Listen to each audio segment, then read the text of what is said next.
സുഹൃത്തുക്കളെ, എന്റെ നിരകളിലേക്ക് മധു നായർ വീണ്ടും ഏവരെയും ക്ഷണിക്കുകയാണ്. ഇപ്പോ വലിയ വാർത്തയായിരിക്കുന്ന ഒരു കാര്യമാണ് ശബരിമലയിലെ സ്ത്രീ പ്രവേശനം.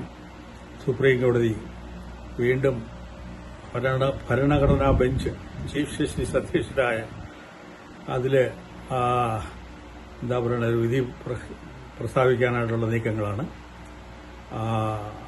അതിനുവേണ്ടി ഇതുമായിട്ട് ബന്ധപ്പെട്ട കക്ഷികളെല്ലാം അഭിപ്രായങ്ങൾ ആരായും. മുഖ്യമായിട്ടും സംസ്ഥാന ഗവൺമെന്റിന്റെ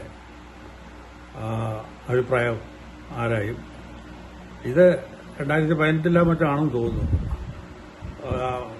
വന്നപ്പോ ഒരു വിധി ഉണ്ട്, അതിപ്പോഴും നിലവിലുണ്ട്. അതായത് സ്ത്രീകളെ ശബരിമലയിൽ തടഞ്ഞു വയ്ക്കുന്നത് ശരിയല്ല. അത് കേരളത്തിൽ വളരെ ധൃതിപ്പെട്ട സർക്കാർ നടപ്പിലാക്കാൻ നോക്കുകയും വളരെ വലിയ പ്രക്ഷോഭത്തിലേക്ക് നീങ്ങുകയൊക്കെ ചെയ്തു. പക്ഷേ ആ വിധി ഇപ്പോഴും നിലനിൽക്കുകയാണ്. ചോദ്യം, ശബരിമലയിൽ സ്ത്രീകൾക്ക് പ്രവേശനം അനുവദിക്കാമോ? എന്റെ എളിയ അഭിപ്രായത്തിൽ തീർച്ചയായിട്ടും അനുവദിക്കണം. കാരണം സ്ത്രീ ആയതുകൊണ്ട് എന്തെല്ലാം ആത്മീയവാദങ്ങളൊക്കെ കൊണ്ടുവന്നിട്ടുണ്ടെങ്കിലും അവിടെ പോകാൻ ആഗ്രഹിക്കുന്ന സ്ത്രീകൾക്ക് അതിനുള്ള അവകാശമുണ്ടെന്നാണ് എന്റെ പേഴ്സണൽ വിശ്വാസം. പക്ഷേ ബഹുഭൂരിപക്ഷവും ആ നിലയ്ക്കല്ല ചിന്തിക്കുന്നത്. കാരണം അയ്യപ്പൻ എന്ന് പറയുന്ന വിഗ്രഹം അത് നിത്യബ്രഹ്മചാരിയാണെന്നും സ്ത്രീകൾ അവിടെ പോകുന്നത് ശരിയല്ല എന്നൊക്കെയാണ് വാദം.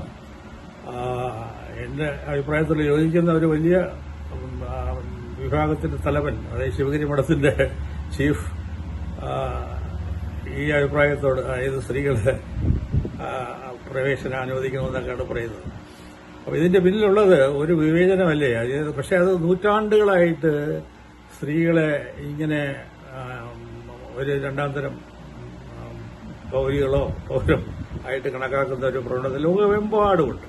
അമേരിക്കയിലാണെങ്കിൽ 1920 വരെ സ്ത്രീകൾക്ക് വോട്ടവകാശം പോലും ഇല്ലായിരുന്നു. അതായത് സെമാറ്റിക് മതങ്ങളുടെ ഉത്ഭവത്തോടുകൂടിയാണ് ഈ സ്ത്രീകളുടെ അവകാശങ്ങളെ ചവിട്ടിത്താഴ്ത്തുന്ന ഒരു പ്രവണത ലോകമെമ്പാടും ഉണ്ടായതെന്നുള്ളതാണ് എന്റെ ഒരു വലിയ വിശ്വാസം.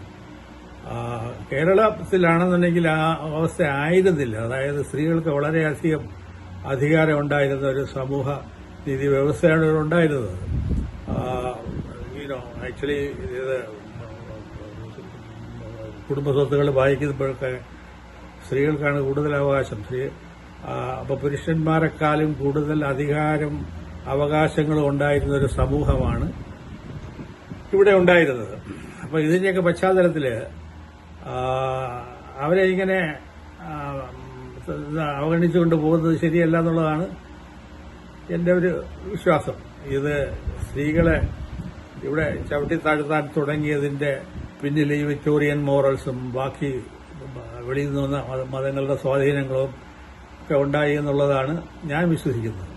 ഇത് വേറൊരു ചോദ്യമുണ്ട്. ആക്ച്വലി ഇത് തീരുമാനിക്കുവാനായിട്ട് കോടതികൾക്ക് എന്താണ് അവകാശം? കോടതികൾക്ക് അവകാശം ഉണ്ടാകുമായിരുന്നു. ഈ സർക്കാർ, കേന്ദ്ര സർക്കാർ നിലവിൽ വന്നപ്പം കാര്യമായിട്ട് പറഞ്ഞിരുന്ന ഒരു കാര്യം, ഈ കോമൺ സിവിൽ കോഡ്, അതായത് എല്ലാ ഇന്ത്യൻ പൌരന്മാർക്കും ഒരു നിയമം എന്ന് പറഞ്ഞൊരു ഒരു സംവിധാനം, അതാണ് മിക്ക ഡെമോക്രസിയിലും രാജ്യങ്ങളിലും ഉള്ളത്.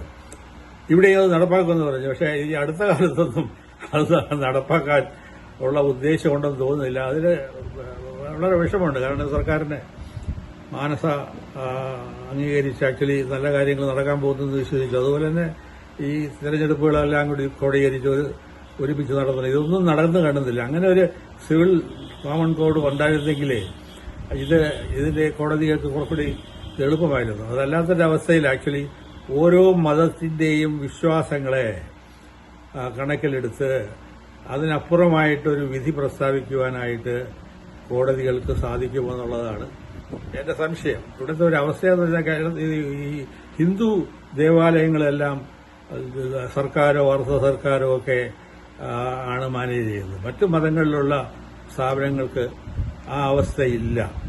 അപ്പോ ഇതൊക്കെ ഒരു നിയമം കൊണ്ടുവരുമ്പോൾ തീർച്ചയായിട്ടും ചിന്തനീയമാകണം. ഇപ്പം ഈ ഹിന്ദു ക്ഷേത്രങ്ങളുടെ കാര്യം പറഞ്ഞാൽ കേരളത്തിൽ ഇപ്പോൾ ഈ ദേവസ്വം ബോർഡിന്റെ കീഴിലാണ് മുഖ്യ ക്ഷേത്രങ്ങളും.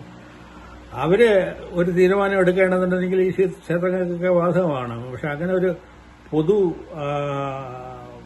നിയമത്തിന് അവർ തയ്യാറല്ല. ഇപ്പൊ തന്നെ പല ക്ഷേത്രങ്ങളിലും ഷർട്ട് ഇട്ടുകൊണ്ട് കയറാൻ സാധിക്കില്ല.